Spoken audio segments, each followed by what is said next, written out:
Pour Jean Todt, encore lui, du coup, la FIA est trop permissive envers ceux qui critiquent l'arbitre. Il livre son opinion après la polémique d'Abu Dhabi. Ah, alors ça va être intéressant.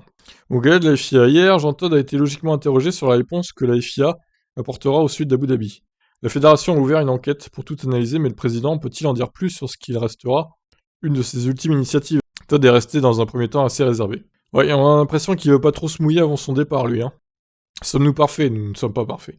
Et d'ailleurs, c'est pour ça que j'ai proposé de faire un bilan complet pour voir ce qui doit être amélioré à la lumière de ce qui s'est passé. Mais pas seulement pour cette course, ce qui s'est passé au cours de l'année. Ouais, mais au final, c'est même pas lui qui va s'en charger de ça, puisqu'il part à la retraite. Donc c'est le nouveau président de la FIA qui se chargera de tout ça, en fait. Lui, il va il va s'en laver les mains, hein.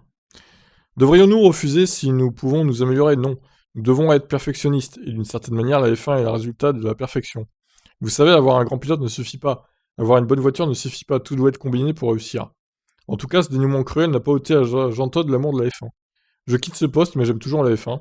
Je continuerai à regarder les Grands Prix.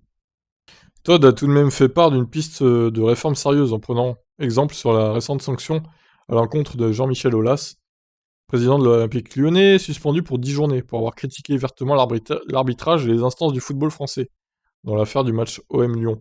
Pour Jean Todt, il faudrait plus protéger Michael Masi, directeur de course de la FIA, ou son successeur en punissant plus ceux qui le vilipendent, comme Horner récemment. Non mais d'accord, mais ça veut dire quoi? Ça veut dire qu'on n'a plus le droit de critiquer Michael Masi sans se faire pénaliser? Non mais attendez, c'est trop facile là. Écoutez les critiques d'abord, mais aussi réprimander les plus virulentes, c'est en somme la proposition du français. Ouais, bah c'est pas plus mal qu'il se barre lui en fait, hein. C'est un scandale là. Mercedes peut s'estimer heureuse de ne pas avoir été pénalisée pour ses propos sur la FIA car ils sont allés un peu trop loin. Mais pardon? Non mais on marche sur la tête là. Je lisais dans l'équipe que le président du club de football de Lyon, qui est l'une des équipes les plus importantes, était suspendu pour 10 matchs. Parce qu'il a dit du mal de l'arbitre. Alors, peut-être que nous sommes trop permissifs, vous savez. Alors, est-ce que c'est vraiment un bon exemple ça? Est-ce que Jean-Michel Aulas méritait une pénalité? Alors moi, je suis pas trop le foot, hein. Je vous avoue que j'ai pas suivi ça, mais dites-moi s'il y a des fans de foot, ce que vous en pensez de cette pénalité d'ailleurs, parce que je suis sûr qu'il y a des fans de foot qui me suivent là. Est-ce que c'était mérité ou pas pour Jean-Michel Aulas? Et du coup, est-ce qu'il faut pénaliser Red Bull ou Mercedes pour avoir critiqué Michael Masi? Je ne pense pas, hein. D'un côté, je pense qu'il est important d'avoir un dialogue entre l'instance dirigeante, entre les équipes, entre les pilotes, entre les détenteurs des droits commerciaux, mais cela ne doit pas aller à notre encontre. Par exemple, quand Hamilton estime que la course a été manipulée par les instances de la radio, à la radio, ça vaudrait-il une pénalité pour l'avenir pour Todd? D'une certaine manière, c'est le comportement humain, vous voyez. Max, après le premier virage, quand Lewis l'a dépassé, il a dit « Je suis persécuté ». Je veux dire, croyez-le ou non, personne n'est persécuté, mais c'est la perception, donc dans le feu de l'action, vous avez vos propres sentiments.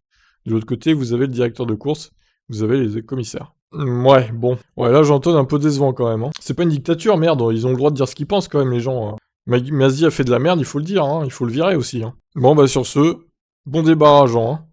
Bon, maintenant, j'espère que le nouveau président sera un peu moins dictatorial que lui. On verra. Peut-être que ça sera pire, hein, qui sait. Je vous laisse réagir. Ciao.